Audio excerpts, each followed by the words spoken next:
Ya, pemirsa terkait perkembangan kasus kematian Brigadir Yosua, kita telah terhubung dengan rekan Camar Haenda langsung dari Baris Krim Polri Jakarta. Selamat sore rekan Camar, ada informasi terbaru apa yang bisa Anda sampaikan?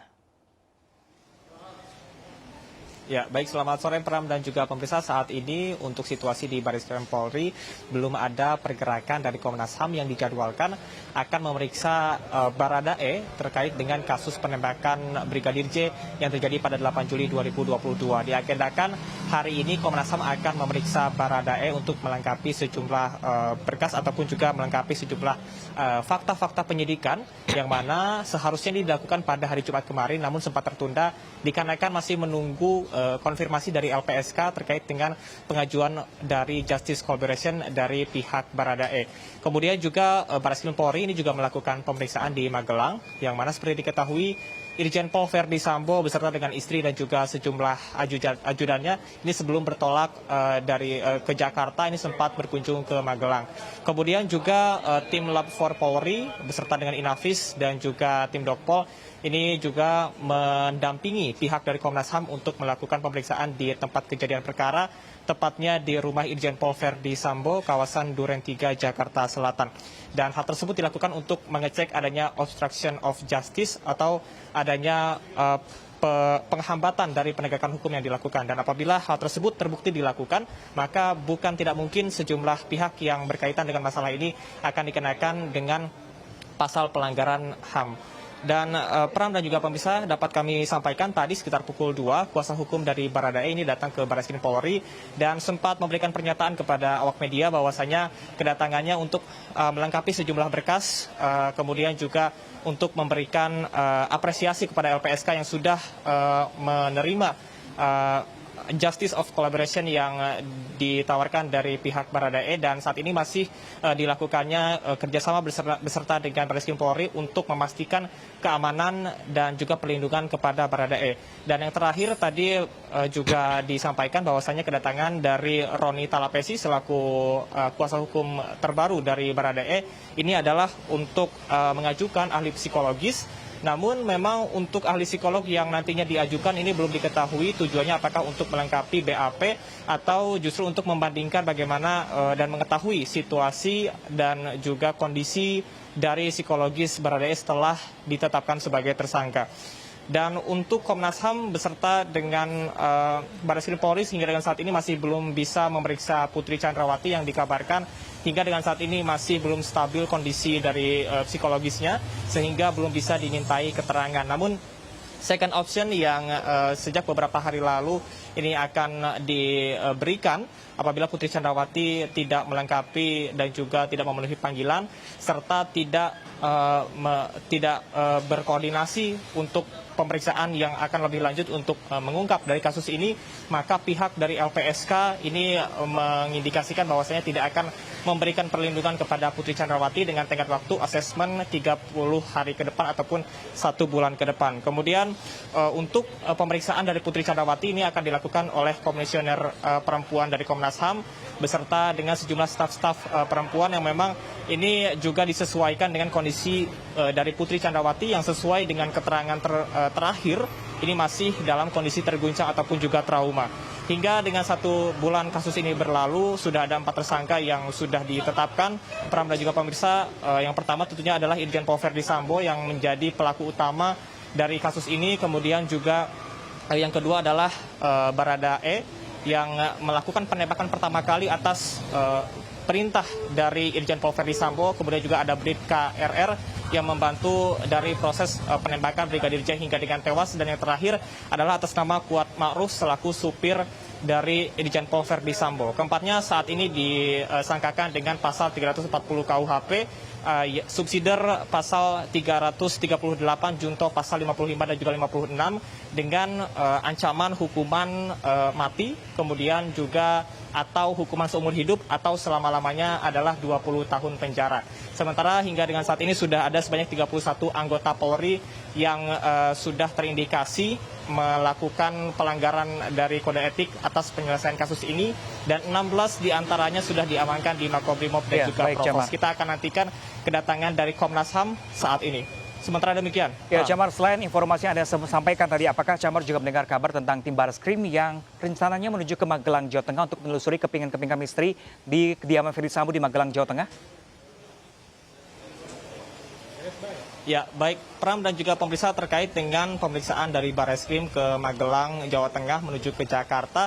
Ini merupakan lanjutan dari sejumlah kalibrasi waktu yang sudah dilakukan dari CCTV yang sudah didapatkan dari Magelang menuju ke Jakarta. Dikarenakan seperti diketahui, sebelum bertolak ke Jakarta, ini rombongan dari Irjen Pol Ferdy Sambo beserta istrinya Putri Chandrawati, kemudian juga sejumlah ajudan lainnya ini bertolak dari Magelang, dan diharapkan akan adanya penemuan dari fakta-fakta baru untuk mengungkap kasus ini, apakah betul adanya permasalahan yang terjadi ataupun pelecehan yang dilakukan oleh almarhum Brigadir J. Ini merupakan keterangan terakhir dari Irjen Pol Ferdy Sambo sehingga yang membuat ataupun alasan dirinya menembak Brigadir J di Jakarta. Tentunya kita akan nantikan hasil dari Barreskrim Polri yang saat ini juga melakukan pemeriksaan di Kota Magelang. Pram. Ya, baik, Camar Haenda melaporkan langsung dari Barreskrim Polri. Kami masih akan menunggu informasi terbaru dari Anda dan selamat bertugas kembali. Ya, pemirsa, 2 laporan yang masuk ke aparat kepolisian dengan terlapor Brigadir Yosua terkait pelecehan seksual dan percobaan pembunuhan dihentikan karena tidak ditemukan peristiwa pidana. Hasil pemeriksaan Komnas HAM, tersangka Irjen Ferdy Sambo menyebutkan sempat terjadi komunikasi antara tersangka dan istrinya yang mempengaruhi peristiwa pembunuhan.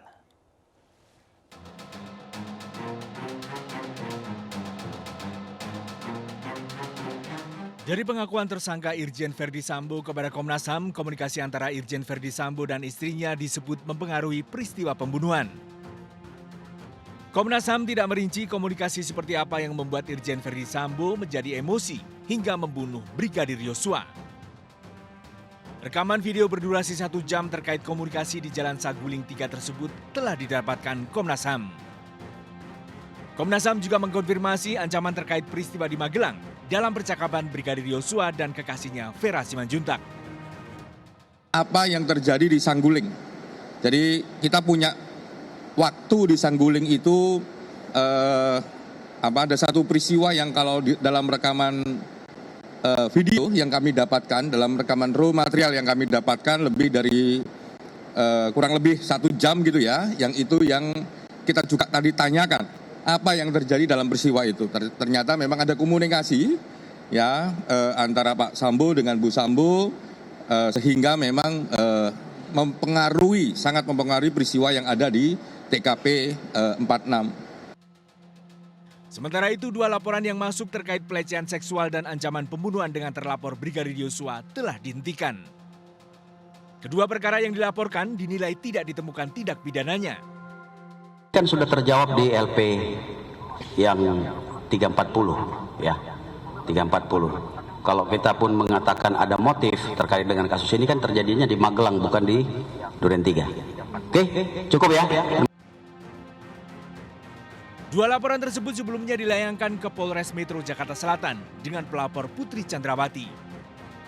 Laporan ini disebut sebagai bagian dari obstruction of justice atau penghalangan proses penyidikan.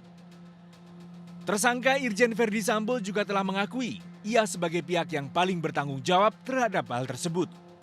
Sementara Irsus Polri telah memeriksa seluruh personel yang terlibat, termasuk personel yang menerima 2 laporan tersebut. Lalu bagaimana selanjutnya nasib Putri Chandrawati sebagai pelapor kasus yang ternyata tidak ada peristiwa pidananya? Dari Jakarta, Tim Liputan iNews melaporkan. Sementara itu, pemirsa, jumlah polisi terseret sandiwara pembunuhan yang dibuat oleh Ferdy Sambo terus bertambah. Sebanyak 36 polisi diduga melanggar kode etik terkait penanganan kasus kematian Brigadir Yosua.